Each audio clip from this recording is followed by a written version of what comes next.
Santé Beaujolais-Dombes. L'émission de santé du territoire. 100.9 Calade. Bonjour à toutes et à tous. Aujourd'hui, 1 heure d'émission pour échanger sur l'actualité de la santé du territoire Beaujolais-Dombes.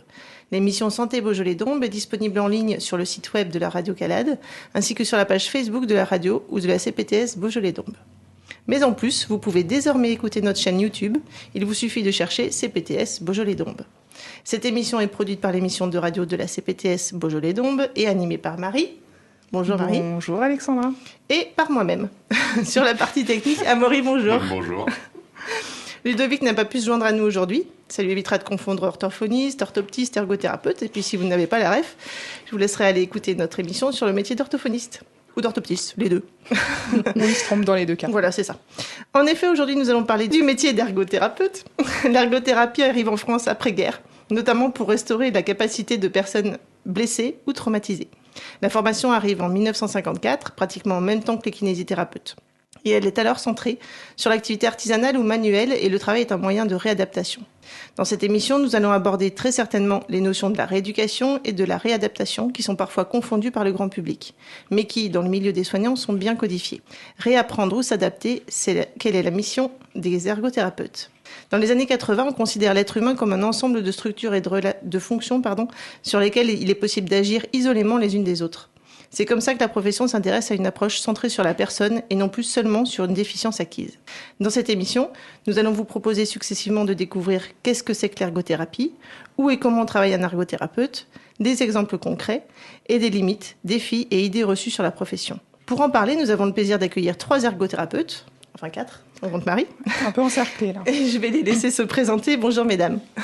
Bonjour, je suis Stéphanie Grange, donc ergothérapeute avec une activité mixte, une activité en libéral à la maison de santé de Thésée-Épinay et une activité salariale dans un service de soins à domicile, un CESAD pour des enfants porteurs de handicap moteur. Merci. Bonjour, Lucie Michou, je suis ergothérapeute également dans le CESAD comme Stéphanie et aussi dans un autre service de CESAD pour des enfants en situation de polyhandicap. Bonjour, Florine Massard, je suis ergothérapeute libérale. Je travaille au domicile des personnes âgées de plus de 60 ans et également en EHPAD. Merci d'être toutes les 3 présentes. Est-ce que vous pourriez nous donner votre définition de l'ergothérapie ? Qui se lance ? Alors moi, une définition simple de l'ergothérapie, ça serait le professionnel de soins qui accompagne les personnes à développer leur autonomie au quotidien. Oui. Voilà, de manière un peu large. Très bien. Et dans l'introduction, j'ai parlé de rééducation et de réadaptation. Est-ce que vous pouvez nous expliquer les différences entre les deux ?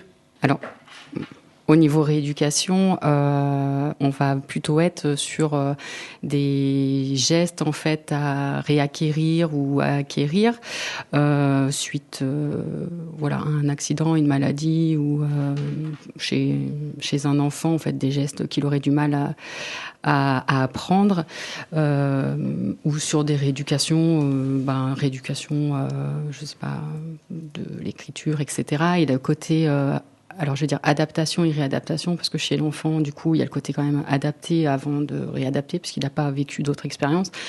Ça va être venir l'aider dans son environnement par soit de l'aménagement, des aides matérielles, des nouvelles stratégies. Est-ce que ça vous convient comme différenciation entre les deux ?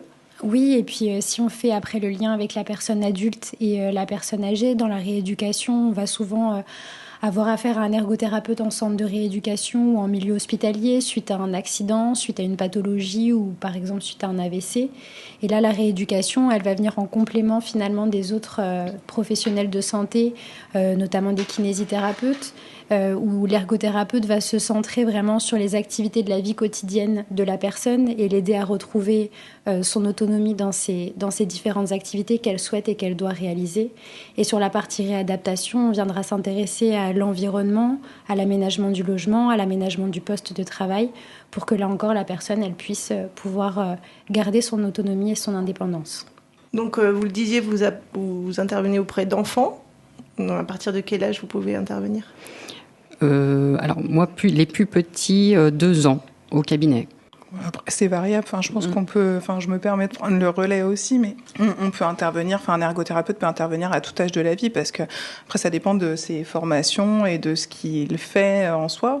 Si on parle du large, on peut même intervenir. Enfin, il y a même certaines ergothérapeutes qui interviennent chez la femme enceinte jusqu'à la mort finalement. Ça va plus dépendre du lieu d'intervention, enfin du lieu de travail de l'ergothérapeute, quoi. Pour vous, c'est pareil jusqu'à la mort, comme dit Marie. Alors, oui, Ou un peu juste avant. décès. Du coup, de par mon activité en EHPAD, je peux dire jusqu'au décès de la personne, effectivement. À domicile, ça m'arrive aussi. Mais effectivement, on accompagne les personnes à tous les âges de la vie. Comme le disait Marie, les femmes enceintes, par exemple, peuvent avoir certaines difficultés pour, par exemple, se déplacer, réaliser leur toilette seules. Voilà, et on peut avoir des conseils à leur donner, par exemple, sur cet aspect-là, tout comme on peut être amené à accompagner une personne en fin de vie pour qu'elle soit confortable, bien positionnée dans son lit, qu'on puisse lui prodiguer les soins de confort jusqu'à son dernier souffle. Donc effectivement, on peut accompagner tous les âges de la vie en tant qu'ergothérapeute. Et pour les enfants, par exemple, vous allez intervenir pour quels besoins ? Alors, ça va dépendre de leurs besoins au quotidien. C'est-à-dire que dès qu'ils rencontrent, ou que les parents ont une activité qui pose problème pour l'enfant, on va pouvoir intervenir, que ce soit au niveau du tout petit quand il va commencer à prendre des objets ou commencer à jouer ou à manger tout seul. Ça va être sur les besoins de base du repas. Et après, on va aller sur d'autres activités comme l'habillage. Et ensuite, avec l'entrée à l'école, il y a l'écriture, il y a différentes activités en fonction de l'âge de l'enfant. En fait, ce qui importe, c'est pas forcément l'activité qui est importante pour nous, mais l'activité qui est importante pour l'enfant et qu'il a besoin de réaliser dans son quotidien. J'imagine que pour les adultes, c'est la même chose. Oui, c'est la même chose. En fait, je pense que ce qui est commun à notre pratique, c'est qu'on va commencer par un bilan où on va poser des questions un peu type interrogatoire parce qu'on va vraiment rentrer dans l'intimité de la personne parce que c'est la fonction de l'ergothérapeute d'accompagner dans la vie quotidienne. Et donc effectivement, à partir du moment où la personne rencontre des difficultés dans des activités qui sont importantes pour elle, parce qu'elle veut ou qu'elle doit les faire, on va essayer de trouver des solutions, tant en rééducation qu'en réadaptation. Et au niveau de votre métier, quelle formation vous avez fait ou quelle formation on peut faire maintenant ? J'imagine que ça a peut-être changé. Alors, pas la formation initiale, mais la formation continue, vous voulez dire ? Non, plutôt ce que vous avez fait pour devenir ergothérapeute. Ah, une école d'ergothérapie déjà. Ouais, Donc un bac ? Oui, bac, maintenant Parcoursup. Alors nous, on n'a pas connu, mais maintenant c'est Parcoursup. Sur dossier, du coup. Puis il y a des personnes en reconversion professionnelle aussi qui peuvent avoir accès aux écoles. 3 années, avec des périodes de stage, beaucoup, pour être sur la clinique, des cours théoriques. Et puis après, on n'arrête pas de se former en tant qu'ergothérapeute, quoi. On a plein de formations continues qui sont hyper intéressantes et du coup, chacun peut après trouver un petit peu ses domaines de spécialisation avec toute l'offre qu'il y a. Oui, ça vous permet de vous spécialiser dans une tout à fait. pratique ou une autre. Puis avec les réseaux, c'est vrai qu'on a accès à plein de groupes, de webinaires. Enfin, il y a toujours tout un tas d'informations très très intéressantes pour pouvoir se spécialiser et aller chercher de la ressource. Mais finalement, si je peux faire un petit pont entre notre profession et celle des orthophonistes qu'on a vu il n'y a pas si longtemps que ça, c'est vraiment que comme on intervient à tout âge de la vie, on peut pas être spécialiste dans tout. Et comme les orthophonistes, à certains moments, on renvoie vers les collègues ou vers certaines structures pour que la personne soit accompagnée au mieux, parce qu'on ne peut pas se former en tout et être bon de partout. C'est ça. Et je noterai que tu n'étais pas trompée entre orthophoniste et orthoptiste. Pas du tout, parce que les orthoptistes ont des bilans très standardisés, bien n'est-ce pas les deux Vicky. On continue. Comment un patient arrive jusqu'à vous ? Comment il vous est adressé ? Par quelle façon ? Par quel moyen ? Alors, on peut avoir une orientation post-rééducation dans un centre de rééducation, les médecins, alors pour la pédiatrie, les pédiatres du coup. Souvent ce sont des enfants aussi qui ont eu des parcours dans des gros centres comme... Les centres de rééducation type Roman Ferrari, etc. Ouais, ou à l'HFME, enfin voilà, les hôpitaux, les gros hôpitaux de la région, on va dire. Après, il y a l'AMDPH parfois qui nous sollicite aussi en direct, les plateformes de coordination qui se sont créées dernièrement, qui nous orientent des enfants en tout cas, puis les collègues orthophonistes, orthoptistes, psychomotriciens, neuropsychologues, pour ne citer qu'eux, qui peuvent parfois avoir dans leur cabinet des enfants avec des besoins pour lesquels eux ils ne peuvent pas répondre et qui orientent vers l'ergothérapie. Et du coup, alors nous on intervient toujours quand même sur prescription médicale. Donc après on va essayer on va les orienter vers le médecin pour avoir aussi une coordination dans le parcours de l'enfant. Et aujourd'hui il y a aussi beaucoup d'enseignants qui peuvent interpeller les parents en leur disant on trouve que votre enfant au niveau graphisme c'est un peu compliqué, peut-être que ça serait intéressant d'aller faire un bilan chez l'ergothérapeute. Voilà. Vous parliez de plateforme, de quelle plateforme il s'agit exactement ? Les plateformes PCO pour les enfants, les plateformes de coordination et d'orientation qui sont pour les 0-12 ans maintenant. Oui, ça a augmenté je crois. Oui, et ça depuis peu, celle de notre secteur a augmenté depuis peu et où du coup on peut avoir, on fait du bilan, de la prévention pour le coup, et après on a des forfaits de rééducation pour ces petits ou ces plus grands d'ailleurs. Et pour vous ? Du coup, pour l'adulte et pour les personnes âgées, bien souvent les personnes me contactent en direct, mais c'est en général les aidants qui vont me contacter. En général, c'est les enfants qui m'appellent parce qu'ils ont repéré certaines difficultés chez leurs parents. Et quand c'est les personnes en direct, c'est plus en général parce qu'elles ont été orientées effectivement par un médecin ou par une assistante sociale. Il y a aussi beaucoup à la suite d'une hospitalisation. En général, on ne connaît pas trop le métier d'ergothérapeute pour les adultes, pour les personnes âgées. Et en général, quand même, on contacte à la suite d'une chute, à la suite d'une hospitalisation pour avoir un bilan en général du logement. C'est souvent dans ce cadre-là. Et puis après, il y a aussi tous les modes de prise en charge financière qui peuvent du coup nous orienter aussi quand les personnes se renseignent sur ce à quoi ils peuvent avoir droit. On peut aussi être orienté dans ce cadre-là.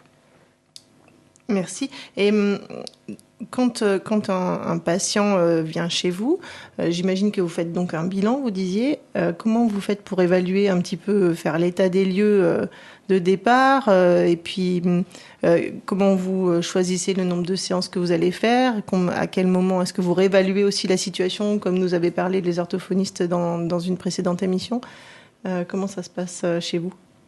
Alors moi de mon côté, je fais uniquement des bilans uniques, c'est-à-dire que je rencontre la personne une seule fois, je ne fais pas de suivi, je ne fais pas de rééducation à domicile. Donc quand je rencontre les personnes, c'est vraiment pour faire un bilan de la situation actuelle au domicile avec des préconisations en fonction de ce qu'ils m'ont dit et ce que j'ai vu lors de l'entretien et en essayant de donner des préconisations à la fois à court terme mais aussi à moyen et long terme en fonction des pathologies et des difficultés qui m'ont exposées. Et puis bien sûr, je laisse mes coordonnées si après il y a besoin pour réévaluer, pour éventuellement revenir.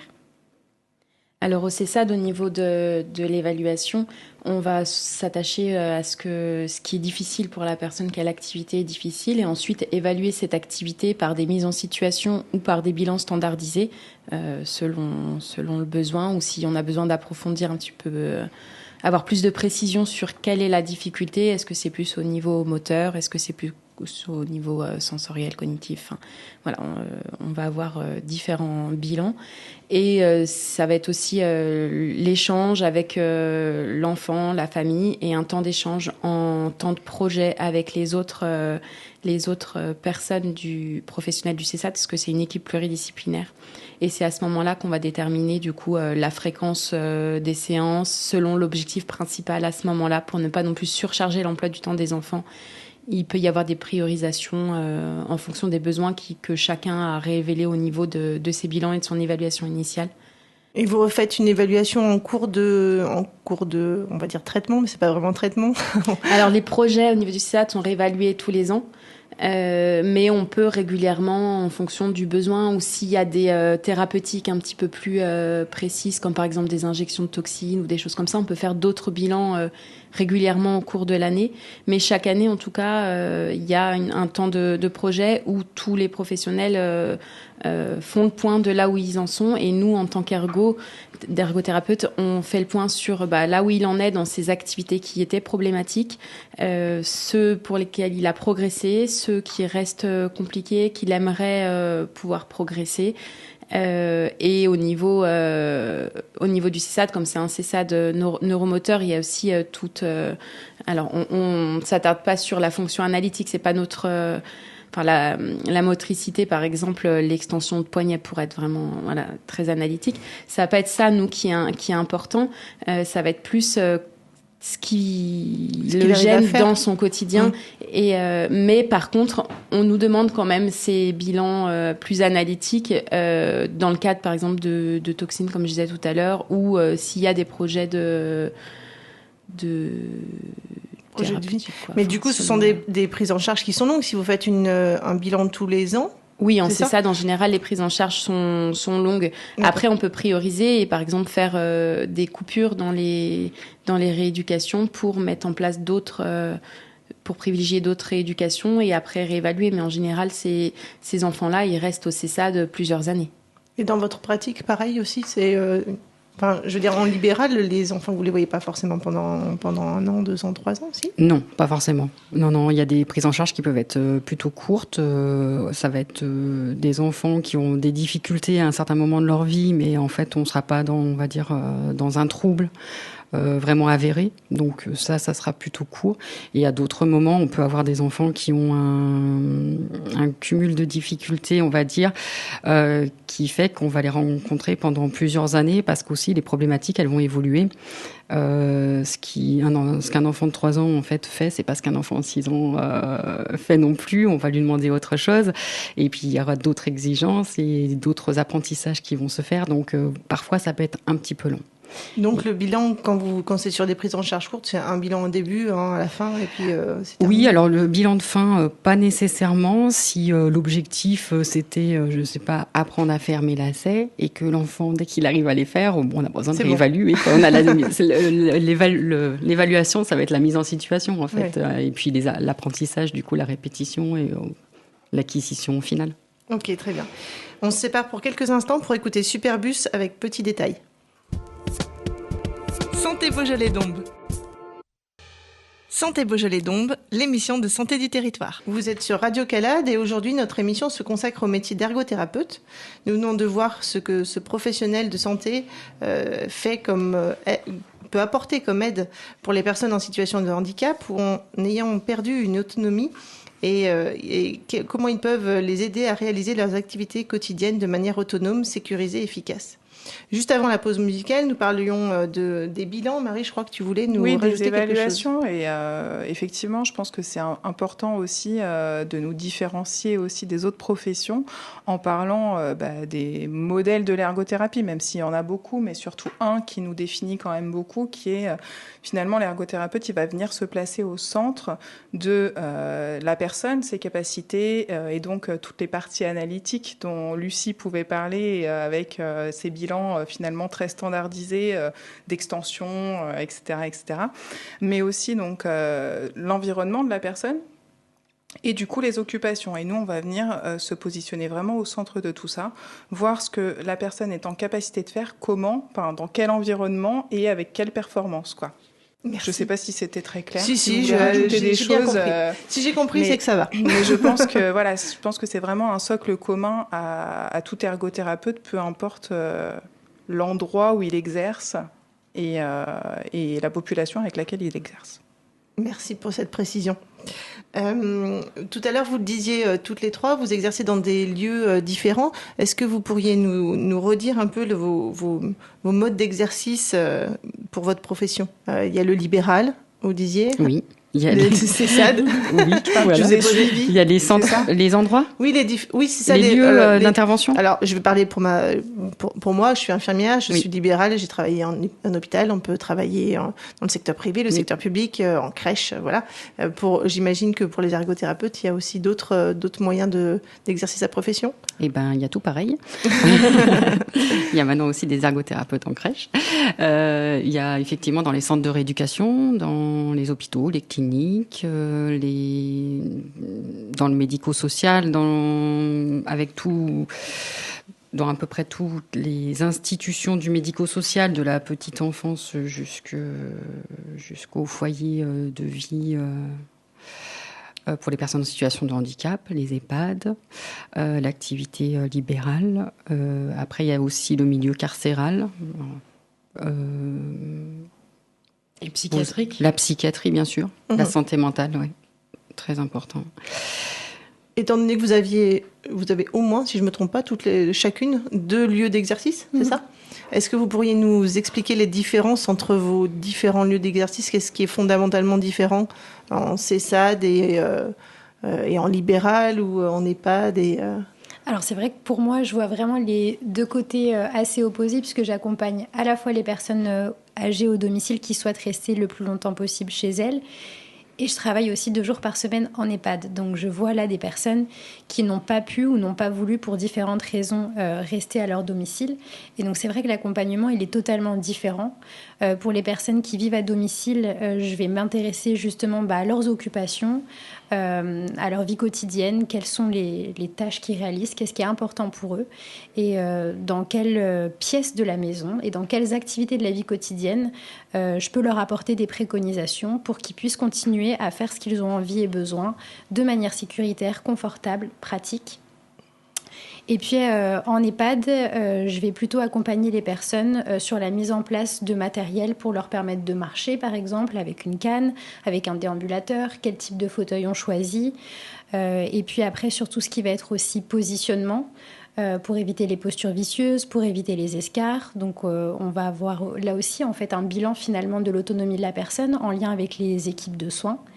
Et puis on est aussi amené à réaliser des groupes en pluridisciplinarité. Ça peut être des groupes cuisine, des groupes d'activités manuelles, des groupes de prévention des chutes.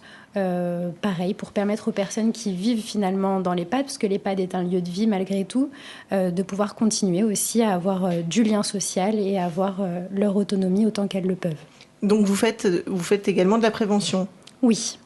De quelle façon ça se concrétise ? Alors du coup, à domicile, effectivement, malheureusement, les personnes nous interpellent souvent un peu tard, quand elles sont déjà tombées ou quand elles ont été hospitalisées. Et pourtant, on se rend compte que les aides financières font en sorte que les personnes nous interpellent dans une démarche de prévention.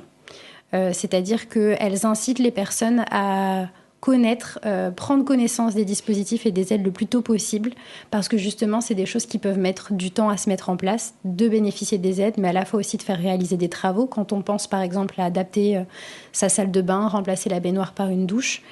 Et donc c'est pour ça qu'il y a de plus en plus d'ergothérapeutes et de professionnels dont je fais partie qui réalisent des conférences, des ateliers d'information dans le cadre de la prévention et qui sont financés par des organismes de prévention. Et puis en EHPAD, on essaye de repérer avant la chute, on essaye de repérer avant les escarres par exemple. Voilà, on mène des bilans et on est vigilant auprès des résidents pour que justement le matériel qu'on met en place permette d'éviter à la personne de perdre son autonomie, de se blesser, d'avoir des altérations supplémentaires. Et donc c'est comme ça qu'on agit en prévention. Est-ce qu'en CESAD, on fait aussi de la prévention ? Alors oui, il peut y avoir de la prévention, mettre en place des aides à la marche, des fauteuils roulants pour diminuer la fatigue, tout ce qui est mis en place de matériel et d'installation aussi au niveau de la posture, notamment avec la mise en place de sièges moulés ou de matelas adaptés au niveau du positionnement. Mais là, autant en EHPAD, ça va être peut-être plus curatif, là c'est préventif parce que c'est pour éviter des déformations ou une aggravation, quoi. Après, est-ce que vous voyez d'autres choses que Vous pouvez... Dans la prévention des aidants, je trouve qu'on les accompagne aussi, les parents, dans les gestes et postures pour faire les transferts de leur enfant et se préserver. Bien souvent, en fait, ils ont tendance à se négliger. Et bien que leur enfant grandisse, ils ont toujours en fait ce besoin de les porter. Ils ont peur un peu d'utiliser du matériel pour se protéger et en fait ils pensent pas que si un jour ils se blessent vraiment, ils pourront plus le faire du tout, quoi. C'est ça. Donc ça c'est au niveau prévention, c'est quelque chose qu'on fait quand même régulièrement au CESAD, sur tout ce qui est posture, les installations, pour prévenir également aussi les troubles au niveau cutané. Donc vous faites de la prévention, de la rééducation et de la réadaptation, on a compris. Vous adaptez aussi l'environnement, c'est ça ? Oui, tout à fait. On conseille des aménagements, voilà. On essaye du matériel à la maison. Alors nous, c'est vrai qu'au CESAD, ou pour les enfants qui ont des troubles neuromoteurs que je vois en libéral, il nous arrive de se faire prêter du matériel pour aller faire des mises en situation à la maison, de réfléchir à des aménagements de salle de bain, des agrandissements de maison pour un nouvel espace, des aménagements dans la cuisine, du matériel différent pour faire les activités qui sont importantes pour notre jeune. Comment c'est accueilli par les parents, justement, quand vous leur proposez de faire des aménagements, d'avoir de nouveaux matériels ? Est-ce qu'ils le prennent plutôt bien ? Est-ce qu'ils sont réticents ? C'est un vrai accompagnement, ça se discute... C'est un cheminement long. Ça peut être un cheminement long. Dur au début et qui après peut être accepté ou non petit à petit. Et puis parfois, ils ont déjà aussi plein de super idées. Donc quand on les voit faire, on leur dit ah ouais mais ça c'est super, ou ils ont bricolé des choses en fait à la maison, ou utilisé des coussins pour des transferts, etc. Et on se dit ouais mais ce que vous faites c'est super bien. Donc en fait ils sont aussi valorisés dans leur accompagnement en tant que parents. Et puis parfois ils nous voient faire aussi des choses où on leur fait des propositions et là ils peuvent être surpris en fait de la facilité et se dire ah bah oui j'y ai pas pensé, c'est super, on va faire comme ça aussi. C'est plutôt bien accueilli en général. Ils voient bien que c'est fait de manière aussi sécuritaire, que l'enfant il peut quand ça lui apporte un plus dans son quotidien, oui, il voit le bénéfice. Ce qui va être plus compliqué, c'est les aides qui sont plus marquantes comme les fauteuils roulants ou siège moulé, des choses qui marquent vraiment le handicap. Là, c'est plus difficile à accepter souvent. Oui, les gros changements, quoi. Oui. Je pense que quand on travaille aussi, quand on travaille en réadaptation notamment, on travaille du coup sur l'environnement, mais il ne faut pas négliger l'environnement humain. Donc en fait, on travaille étroitement avec les familles, que ce soit en pédiatrie, en gériatrie. Il y a aussi toute la partie aidance qui nous porte et qui fait partie de notre évaluation, mine de rien, initiale. Est-ce qu'avec les personnes âgées, les aidants sont aussi réticents à du matériel, ou est-ce qu'au contraire, ils vont plutôt... parce qu'on se dit que pour un enfant, il y a l'évolution de la maladie, du handicap qui est un peu plus présent. Pour les personnes âgées, c'est plutôt essayer de maintenir un petit peu et d'éviter l'aggravation. Est-ce que les aidants sont plus réceptifs aux propositions que vous pouvez leur faire ? Alors là aussi, ça dépend. Des fois, les aidants sont réceptifs et c'est les personnes elles-mêmes qui sont réticentes par rapport à l'image que ça peut renvoyer d'eux. Donc on a les deux cas, des personnes qui acceptent et des fois c'est les aidants qui ont plus de mal ou inversement. Dans tous les cas, nous on est là vraiment pour proposer des choses, on explique qu'on est là pour expliquer, porter à la connaissance des gens les solutions qui existent. Il y en a de plus en plus qui sont esthétiques aussi parce que je pense qu'ils se sont rendus compte, les fabricants et les revendeurs de matériel médicaux, que c'était pas toujours très joli, ça donnait pas toujours très envie, c'était assez stigmatisant. Donc on est là pour présenter les solutions, présenter les bénéfices que ça peut avoir. Et on n'est vraiment pas là pour imposer, et je pense que le fait de proposer des mises en situation et des essais, c'est ce qui permet aussi que l'aide technique soit acceptée ou l'aménagement soit accepté, pour pouvoir leur dire testez, voyez le bénéfice ou non que ça vous apporte, et c'est vous qui décidez à la fin. Oui, parce que du coup vous pouvez prêter du matériel pour tester si ça convient ou si ça convient pas. Oui, au maximum on essaye de le faire quand c'est possible. Pour les enfants aussi, c'est également oui. Très bien. Santé Beaujolais-Dombes, l'émission de santé du territoire. Vous êtes sur Radio Calade et si vous avez manqué le début de l'émission, vous pouvez la réécouter en podcast sur le site internet de Radio Calade ou sur le site internet de la CPTS Beaujolais-Dombes. Elle est aussi disponible sur notre chaîne YouTube. Nous avons évoqué beaucoup de thèmes sur vos métiers, votre métier plutôt. On pourrait parler de cas un peu plus concrets pour expliquer à nos auditeurs ce que vous faites exactement avec les patients. Est-ce qu'on peut commencer peut-être par un enfant, par exemple, qui aurait un trouble? Oui. Je ne sais pas lequel. Par exemple, on est souvent sollicité pour des enfants qui présentent des difficultés graphiques et des activités un peu dans la manipulation des outils scolaires, des difficultés d'organisation. Donc ça, c'est vrai que en général, ils vous sont adressés par les professeurs, par oui, les il y a des PCO, inquiétudes au niveau de l'école, par la PCO également, les orthophonistes, les psychomotes aussi. Et puis les neuropsys, comme on en a parlé tout à l'heure, qui peuvent des fois voir que sur un trouble du langage écrit ou sur un trouble des coordinations, le graphisme ou l'écriture en fait n'est pas très fonctionnel et que du coup ça met l'enfant en difficulté ou en souffrance. Donc ils vont plutôt orienter vers l'ergothérapeute. Maintenant, je pense que on a plutôt beaucoup d'orientation par rapport à ça. Donc c'est vrai que là on fait de la rééducation graphique chez ces enfants avec tout ce qui va être vraiment travailler sur déjà la posture, l'installation, le choix de ces outils et puis après voir, comme le disait Lucie tout à l'heure, à partir des bilans en fait, voir quelles sont les difficultés qu'éprouve l'enfant et qui viennent en fait embêter cette écriture en termes soit de lisibilité, de vitesse, de fatigue, de coût attentionnel, de la double charge de l'écriture pour les plus petits, puis souvent chez les enfants qui ont des troubles neurodéveloppementaux du coup. Concrètement, pendant la séance d'ergothérapie, qu'est-ce que vous allez faire avec ces enfants-là, par exemple ? Alors, on va pas travailler d'emblée sur l'écriture, on va travailler à ce qui pose problème, en fait, si c'est par exemple les enchaînements, on va travailler sur de la fluidité. Si c'est des problèmes à gérer la taille, le placement de l'écriture dans la page, on va travailler sur les aspects plutôt spatiaux, du coup.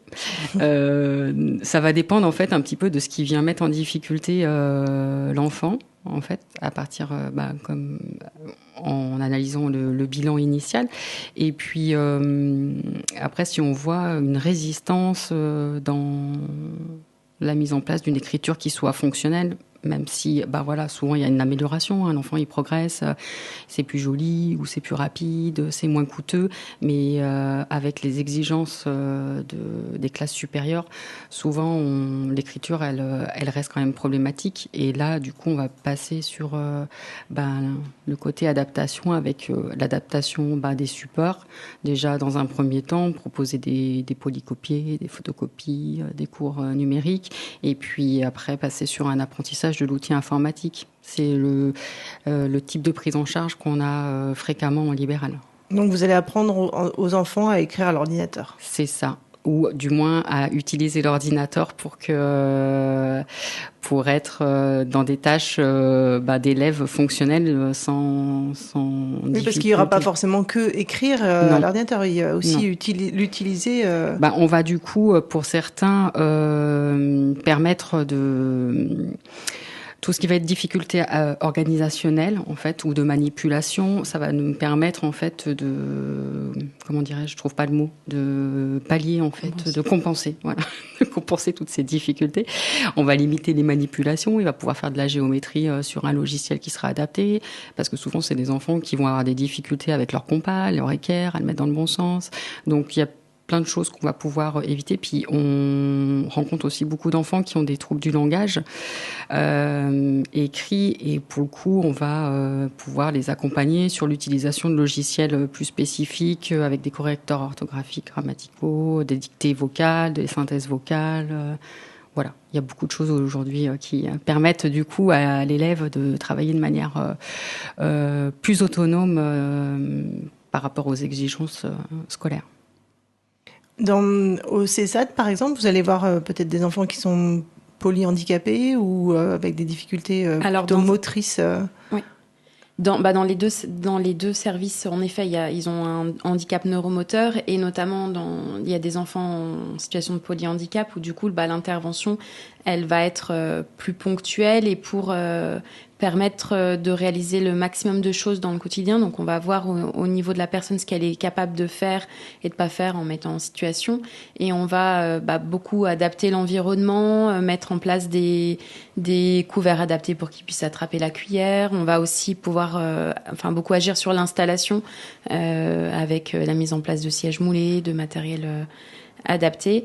Et ça, donc, dans les différents lieux, parce que souvent, c'est tous des enfants qui sont souvent scolarisés. Donc, il faut voir comment il est installé pour la tâche à la maison, mais aussi à l'école. Parce que manger à la maison, ça ne sera pas pareil que manger à la cantine. Oui. Donc, ça ne sera pas pareil, ce ne sera pas la même table, ce ne sera pas la même personne qui l'accompagne. Il n'y aura pas forcément la même nourriture, il y aura peut-être personne qui sera là pour lui couper la nourriture. Donc, c'est pour ça que c'est vraiment important de prendre en compte l'environnement, de comment et quand va être réalisée la tâche et pour voir ce qui pose problème et ensuite proposer les différentes solutions, en général par des essais, comme on parlait tout à l'heure. Il faut vraiment essayer des choses, que ce soit du matériel ou des techniques de compensation. Et pour l'EHPAD, alors, comment ça se passe les séances, j'imagine que c'est pas tout à fait la même chose. Alors, en EHPAD, effectivement, ça va être plutôt sur sollicitation en général de l'équipe de soins. On va être amené bien souvent à faire ce qu'on appelle des toilettes évaluatives quand on a des difficultés pour aider la personne à réaliser sa toilette. Est-ce qu'on fait une toilette au lit? Est-ce qu'on peut faire un transfert avec un lève-personne ou avec un verticalisateur? Est-ce qu'on utilise une chaise de douche? Comment on aide la personne à faire les transferts en mobilisant ses capacités. Parce que l'idée, c'est pas de faire à la place de la personne, c'est bien de l'aider à utiliser ses capacités pour pouvoir faire au maximum seul. Et quand c'est avec aide, quelles aides on utilise? Aide humaine et aide technique. Et après, en EHPAD, effectivement, c'est aussi beaucoup, comme je vous le disais, de l'installation, du positionnement. Et donc, choisir un fauteuil adapté pour que la personne soit confortable, puisse se déplacer seule. Et qu'elle soit confortable dans le lit et dans le fauteuil, donc mettre en place des coussins de positionnement, etc. Donc là, ça va vraiment être sur sollicitation de l'équipe, mais aussi parfois de la famille. Et le matériel, les mousses, etc., c'est quelque chose que vous fournissez, qui peut être acheté par les patients, enfin les aidants. Comment ça se passe? Alors, l'EHPAD a un budget qui est alloué pour pouvoir acheter le matériel nécessaire au confort et à la sécurité des résidents. Donc, une fois qu'on a évalué le besoin du résident, que ce soit coussin, fauteuil, mais également couvert adapté, parce que aussi pour les personnes âgées, parfois ça peut devenir compliqué de tenir une fourchette, un couteau, etc. C'est l'EHPAD qui le fournit. Parfois, il y a besoin de la prescription du médecin pour justifier l'achat, mais en tout cas, c'est fourni par l'EHPAD. Et en pédiatrie? Enfin, pour les enfants, en tout cas? Alors, il peut y avoir des remboursements par la sécurité, il y a des remboursements sécurité sociale, la mutuelle peut compléter, et souvent, on peut aussi passer par des dossiers MDPH pour des financements complémentaires. C'est les parents achètent aussi de leur poche le matériel. Ça peut arriver surtout sur les petites aides techniques. Oui, complètement. Et donc on a vu les différences effectivement EHPAD, structure, service médico-social, libéral. Moi je voulais juste aussi peut-être qu'on revienne sur comment au niveau de l'accès à l'ergothérapie finalement en EHPAD ou en structure c'est orienté par le médecin, c'est entièrement pris en charge. Ça se passe comment, notamment en libéral par exemple, en gériatrie? Alors du coup, pour les personnes adultes et âgées, il y a différents modes de financement qui sont possibles, mais qui sont surtout pas très clairs pour les personnes, donc c'est pas évident. Parce qu'effectivement, il peut y avoir une prise en charge de la mutuelle, il peut y avoir une prise en charge des caisses de retraite, il peut y avoir une prise en charge également du département lorsque les personnes ont un dossier APA, l'allocation pour la perte d'autonomie. Et c'est vrai que c'est pas souvent clair et donc on est obligé de se renseigner en tant que professionnel pour pouvoir justement, quand on réceptionne un appel, bien pouvoir expliquer à la personne que malgré qu'elle ait une prescription de son médecin, malheureusement ça sera pas pris en charge par la sécurité sociale, mais qu'il y a peut-être d'autres possibilités de financement. Et dans ces cas-là, on pose un certain nombre de questions pour pouvoir faire en sorte en tout cas que notre accompagnement soit pris en charge. Santé Beaujolais-Dombes, l'émission de santé du territoire. Parlions de la prise en charge financière. Ça, c'était pour l'EHPAD ? Pas forcément, si, c'était pour l'EHPAD, ce dont vous parliez ? Oui, en EHPAD, effectivement, que c'était pris en charge, le matériel était pris en charge par l'EHPAD, effectivement. Et pour les personnes adultes, comment ça se passe, qui ne sont pas en EHPAD et qui ont juste besoin de vos services ? Alors, du coup, effectivement, il peut y avoir plusieurs prises en charge possibles selon la situation de la personne. Quelques exemples, par exemple, j'ai été contactée pour un monsieur en activité, chauffeur de bus, mais qui souffrait d'une pathologie articulaire. Son entreprise a pris en charge mon diagnostic pour pouvoir avoir des préconisations sur un aménagement de son poste. Et donc, dans ce cas-là, ce monsieur n'a rien eu à débourser. Par exemple, pour les personnes qui souhaitent aménager leur domicile, on a l'aide de la prime Adapt, qui, sous certains critères financiers et certains critères d'âge, permettent aussi aux personnes âgées qui souhaitent aménager leur logement de pouvoir bénéficier d'un diagnostic d'une ergothérapeute qui, là aussi, est pris en charge. Et puis après, les mutuelles, les caisses de retraite principales et complémentaires peuvent prendre en charge l'évaluation de l'ergothérapeute. Et là, c'est vrai qu'ils ont besoin de conseils, ils ont besoin d'être orientés pour pouvoir savoir à quel financeur ils peuvent se tourner pour pouvoir avoir une aide. Et parfois, malheureusement, c'est à leur charge. Et dans ces cas-là, ils sont informés du coût de la prestation et vont au bout ou pas selon leurs possibilités. Pour le matériel, c'est la même chose. Ça peut être autant pris en charge que pas du tout. Exactement. C'est ce qui n'est pas évident non plus, c'est qu'il y a certaines aides techniques qui sont prises en charge sur ordonnance, certaines partiellement, avec un reste à charge pour la personne. Et c'est vrai que dans nos bilans, dans nos comptes rendus qu'on fournit, on essaye de préciser au maximum, voilà, un prix indicatif de l'aide préconisée. Est-ce que c'est pris en charge, pas pris en charge, et vers quel financeur on peut se tourner pour avoir une prise en charge des préconisations. Pour les enfants, tout à l'heure, on a parlé de la MDPH. Oui. C'est la même chose, le matériel peut être pris en charge de la même façon. Il y a des aides qui peuvent être permises pour ça ? Oui, alors après, il y a du matériel qui est pris en charge par la CPAM, avec aussi parfois des dépassements qui peuvent être absorbés par les mutuelles. Mais dans le cadre de gros matériel ou de gros aménagements, on va plutôt passer par la MDPH avec des demandes de prestations de compensation du handicap pour pouvoir faire de l'aménagement du domicile, du véhicule, pour certaines aides techniques ou notamment à la communication qui peuvent être aussi très onéreux. Et pour vos séances d'ergothérapie, elles sont prises en charge aussi ? Alors, on demande une allocation enfants handicapés pour... alors, souvent, ils en ont une. Après, on peut venir étayer pour avoir un complément pour financer, aider les familles à financer les séances. Donc ça, c'est pour les enfants qui ont une notification MDPH, parce qu'ils n'en ont pas tous. Dans le cadre du libéral, on a quand même beaucoup d'enfants avec des troubles neurodéveloppementaux qui ne ressortent pas, en fait, de la MDPH. Et pour le coup, on va avoir les PCO, comme on le disait tout à l'heure, qui vont permettre de financer un bilan, 35 séances à l'année, renouvelables une fois. Et puis, comme le disait Florine, on a des mutuelles, parfois des comités d'entreprise aussi, qui peuvent avoir des fonds. On peut faire des demandes de prestations extra-légales aussi auprès de la CPAM. Je pense... Oui, alors du coup, donc ça c'était les limites plutôt financières. Oui.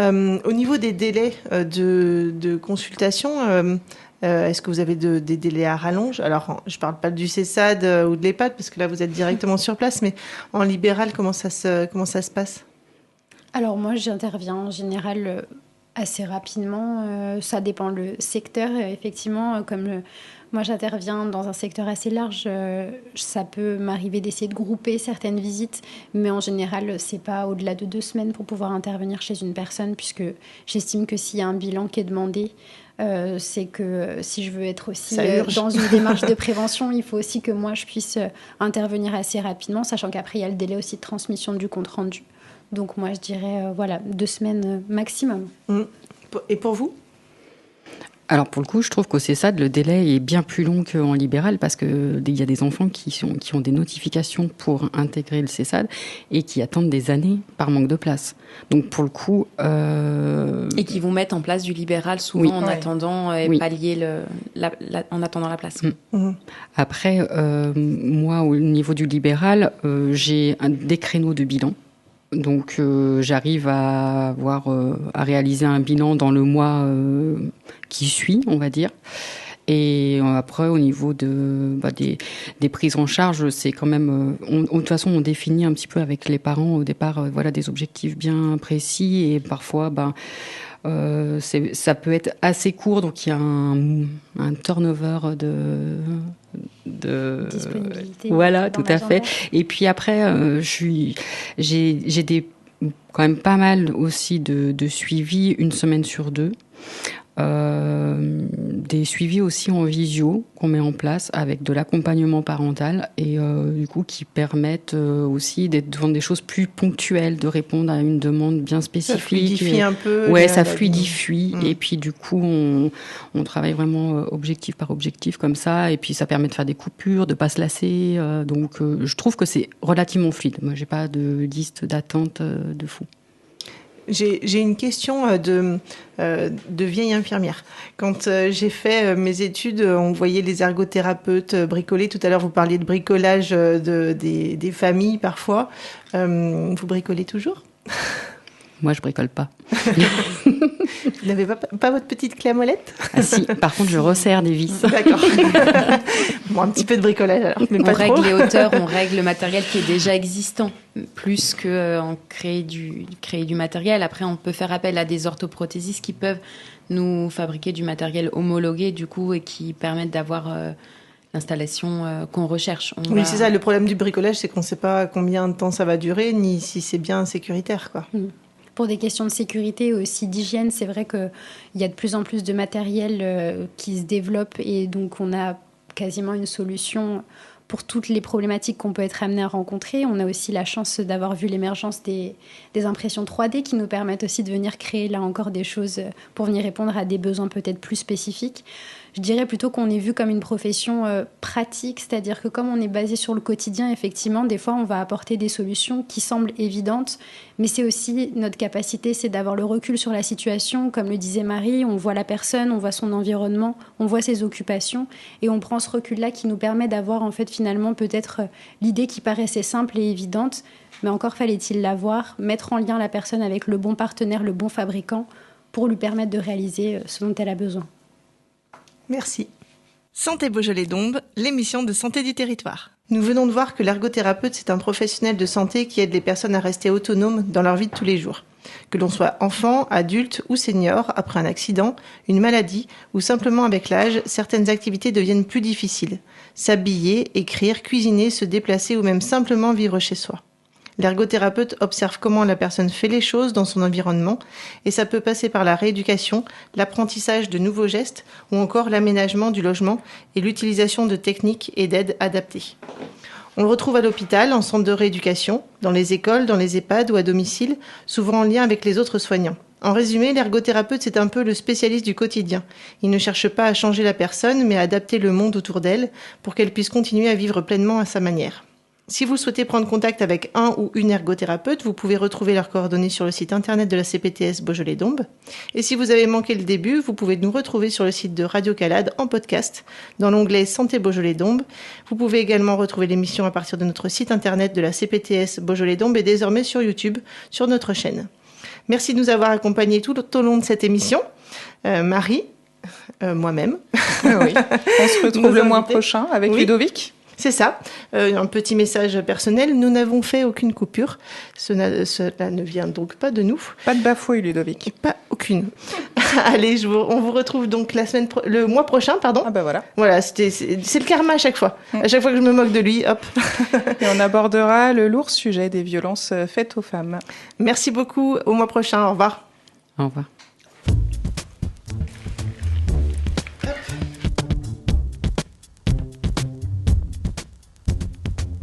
Santé Beaujolais-Dombes, l'émission de santé du territoire. Santé Beaujolais d'Ombre. Calade.